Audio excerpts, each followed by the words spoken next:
நம்ம ஒரு சிம்பிளான கான்வர்சேஷன் தான் பார்க்க போகிறோம். ஒருவேளை நீங்கள் நார்த் இந்தியா போனீங்கன்னா அங்கே ரேட் கேட்கறதுக்கு, ரேட் கம்மி பண்ண சொல்கிறதுக்கான கான்வர்சேஷன் தான் இது. இப்போ ஏதாச்சும் ஒரு பொருளுக்கு ரேட் கேட்கணுன்னா கித்னே கா ஹே அப்படின்னு சொல்லுவோம். ஸோ இங்கே ஒரு அண்ணா இருக்காங்க அப்படின்னா பையா ஆலு கித்னே கா ஹே. ஆலு அப்படின்னா உருளைக்கிழங்கு. நான் இதை ஒரு எக்ஸாம்பிளுக்கு வச்சுருக்கேன். ஒருவேளை நீங்கள் வேறு பொருளுக்கு ரேட் கேட்கணுன்னாலும் இப்படி தான் கேட்கணும். ட்ரெஸ் இருக்குன்னா ட்ரெஸ் கித்னே கா ஹே, இல்லை சாக்லேட் இருக்குன்னா சாக்லேட் கித்னே கா ஹே. இதுக்கு ஷாப்கீப்பர் வந்து 20 ரூபாய் கிலோ அப்படின்னு சொல்லலாம். தட் மீன்ஸ் 20 ரூபா கிலோ அப்படின்னு சொல்லலாம். இல்லைனா இது வந்து 20 ரூபா அப்படின்னா 20 ரூபாய் கா ஹே அப்படின்னு தான் சொல்லுவார்.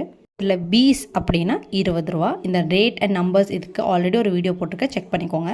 ஒருவேளை உங்களுக்கு இந்த ரேட் ரொம்ப அதிகமாக இருக்குது, கம்மி பண்ணுங்க அப்படின்னு சொல்கிறதுக்கு பஹுத் மெஹங்கா ஹே அப்படின்னா ரொம்ப எக்ஸ்பென்சிவாக இருக்குது. தோடா கம் கரோ அப்படின்னா கொஞ்சம் கம்மி பண்ணுங்கள்.